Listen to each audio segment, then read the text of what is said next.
Well, hello everybody, welcome back to another bright and beautiful day here in the prairies. It's time to take a look at a couple of things. Hope you had a good weekend, but let's just dive right into it, shall we? Spent a little bit of time cleaning things up the other day. It's amazing what a difference 5-10 minutes can make. This red currant is looking much nicer now. Still want to do some more clones, spread that out. But we're also thinking about taking this main bush and maybe putting it somewhere else for, well, the long term. We're kind of thinking about making the addition go to here instead and expanding our living space. Maybe some windows in there. A nice proper evening porch, you know, but that's long-term stuff. But at the same time, we're talking about a long-term planting for this. So, yeah, we might take some clones, spread it out, move that to somewhere else. We'll just have to see, really. Thinking of moving things, it looks like this goji berry here kind of needs to be relocated.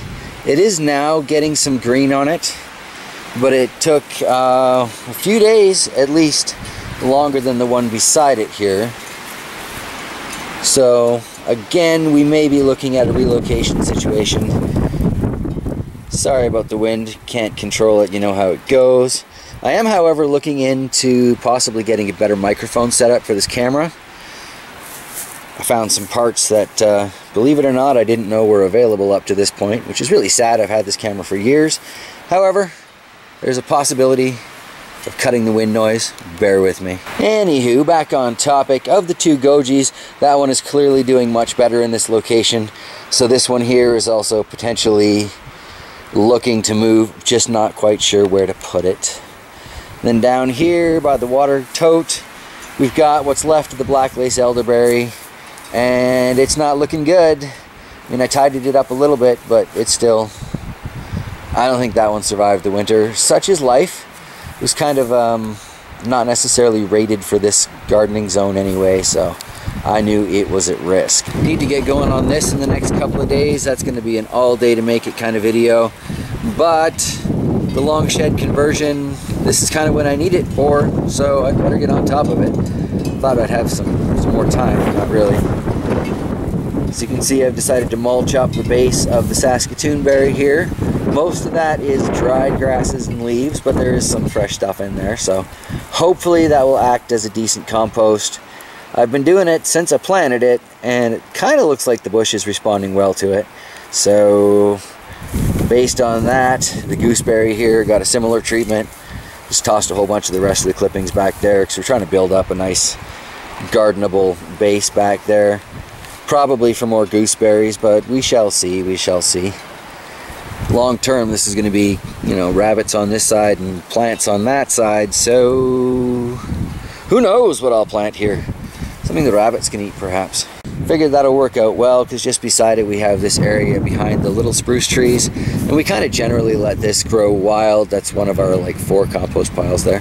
We kind of let this grow wild and get tall, and I figured that'll make for a great feeding opportunity during the summer months.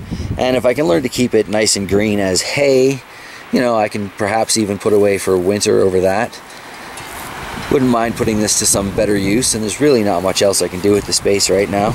Although we have talked about basically digging a strip mine type pit so we can get all the soil we need for the rest of the property from here, and either fill it in with compost or make one of those Wallapalini type greenhouses where basically just the roof is over that and then we go down to get into it.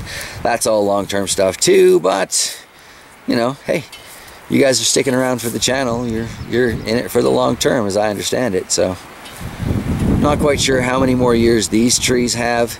They are a good wind block for now, but they kind of annoy me a little. Irritating that I can't use that garden space underneath them, and they're frustrating to mow around. But it was really nice to mow a bit of lawn yesterday. We've got a lot more to go. It takes like 7 batteries with that lawnmower, but yeah, it was really nice to get some of it cleaned up.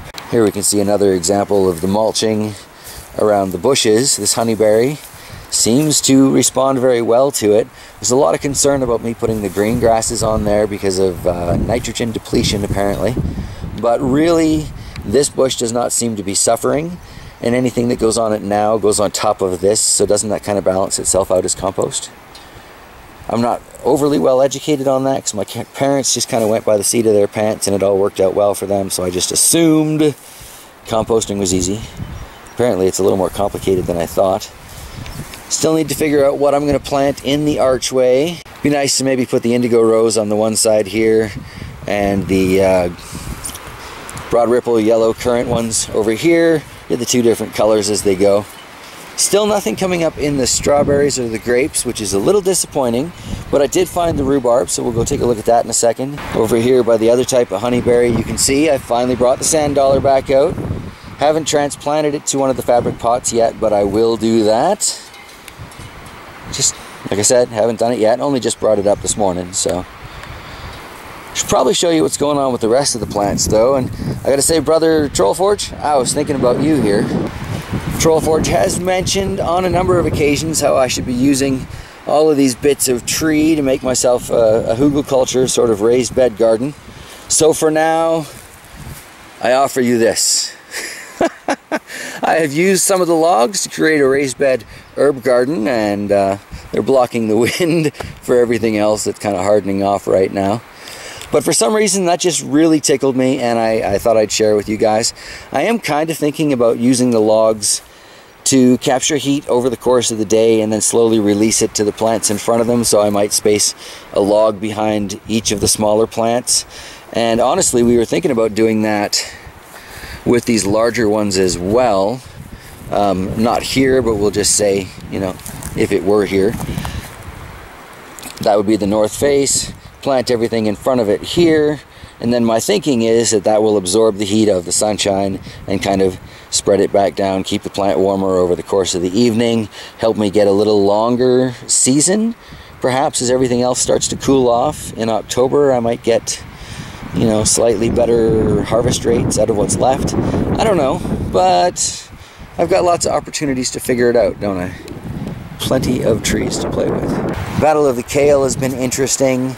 I definitely need to grow them to the larger size before anything comes out in future years, but it's all about learning, right? This is still, you know, my, third season of gardening out here in Manitoba. It's a completely different world out here. It really is. It really, really is.